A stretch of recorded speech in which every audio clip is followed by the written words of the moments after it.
Inspector साहब ने वहां सब कुछ संभाल लिया है।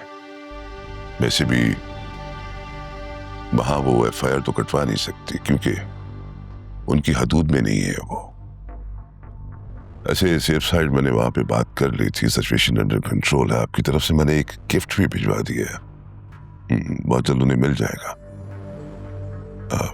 वैसे आप कहें तो आपकी तरफ से एक मैसेज कर दूं, कभी भी कोई काम निकलवाना पड़ सकता है।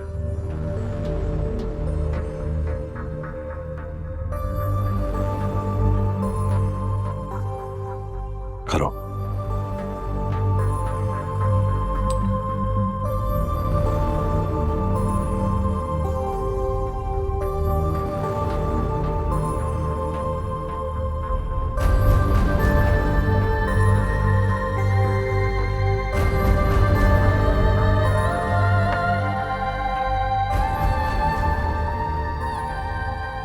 मेरे ख्याल से अब सयान को वापस आ जाना चाहिए।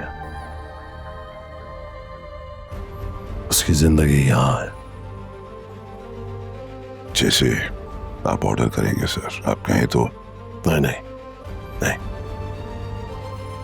अभी एक दो दिन और देखते हैं, उसको भी और उस लड़की को भी। उसके बाद एक्शन लेंगे।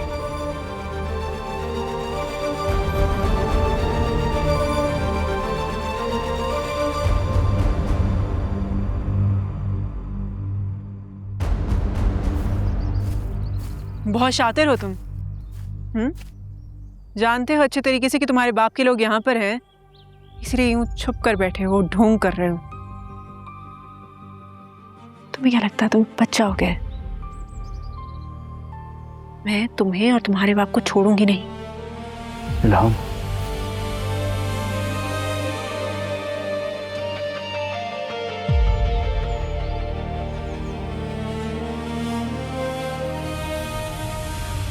मुझे अलिफ ने बताया था कि उसकी एक बहन है,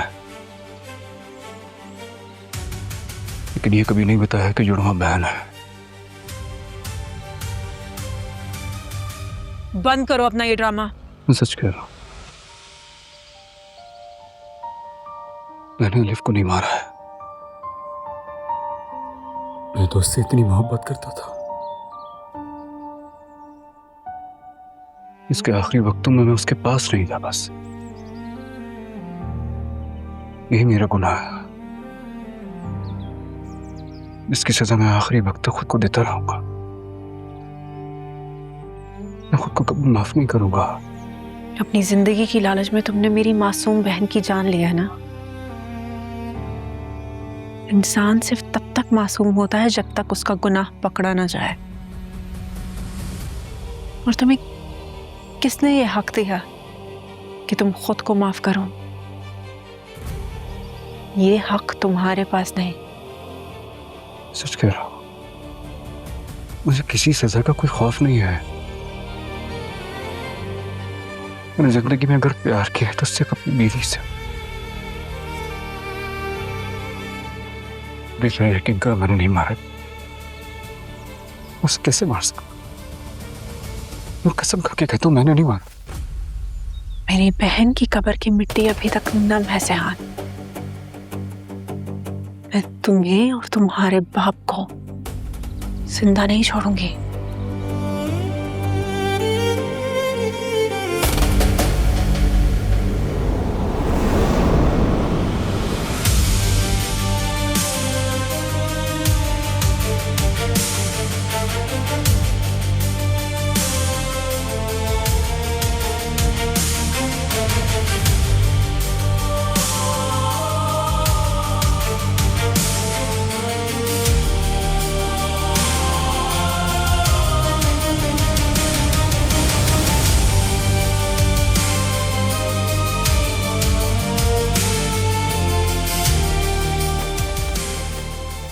सियान भाई, अब ऐसा कैसे कर सकते हो? आपने अपनी बीवी को मार दिया। मैंने आपको तो अपना बड़ा भाई समझा था।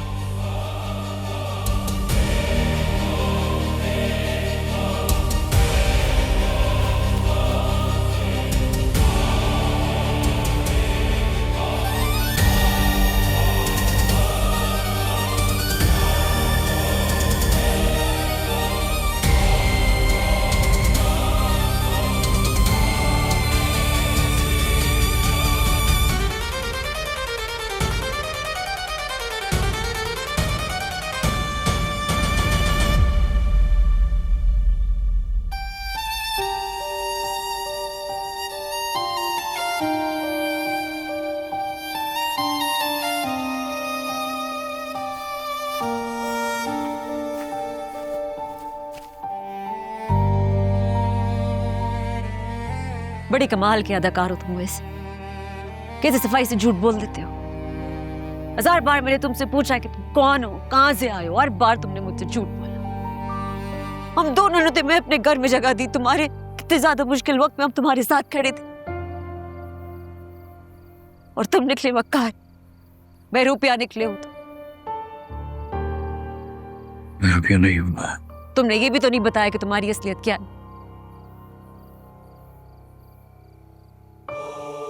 आपको भी यही लगता है कि मैंने अपनी बीवी को कत्ल किया? ओ, तुम शादीशुदा थे? वो लड़की जो उस वक्त तुम्हें अपनी बहन का खूनी कह रही थी, तुमने उसके सामने कुछ बोला क्यों नहीं? कोई सफाई क्यों नहीं दी? यही कह देते कि तुमने नहीं किया कत्ल।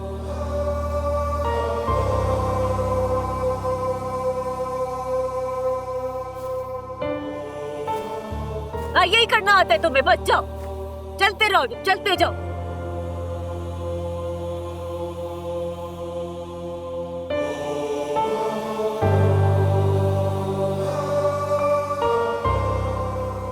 तो आप क्या कहना चाह रहे हैं कि सब कुछ खत्म हो गया? नहीं, खत्म तो कुछ नहीं हुआ, लेकिन लीगली इस चीज ने हमारा केस कमजोर कर दिया है। फोरेंसिक रिपोर्ट आ गई है, हैंड राइटिंग मैच हो गई है, खतूत एलिफ नहीं लिखे। व्हाट इफ अगर हम मजिस्ट्रेट के आगे उन लेटर्स का जिक्र ही ना करें और जस्ट पोस्टमार्टम की रिक्वेस्ट करते हैं? हम सबसे पहले मजिस्ट्रेट कब्र कुशाई की वजह पूछता है।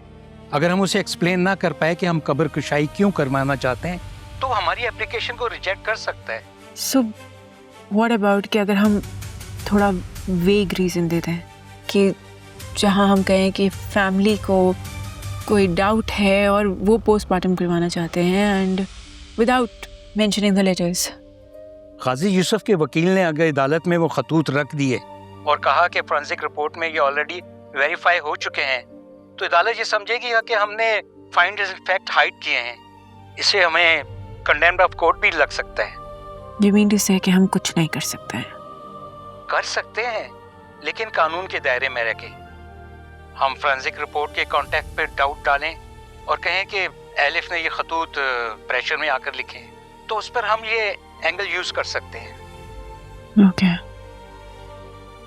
पर जस्ट इन केस अगर वो भी नहीं माना गया तो फिर हमें नए तरीके से सबूत तलाश करने होंगे। ठीक है, thank you for your time.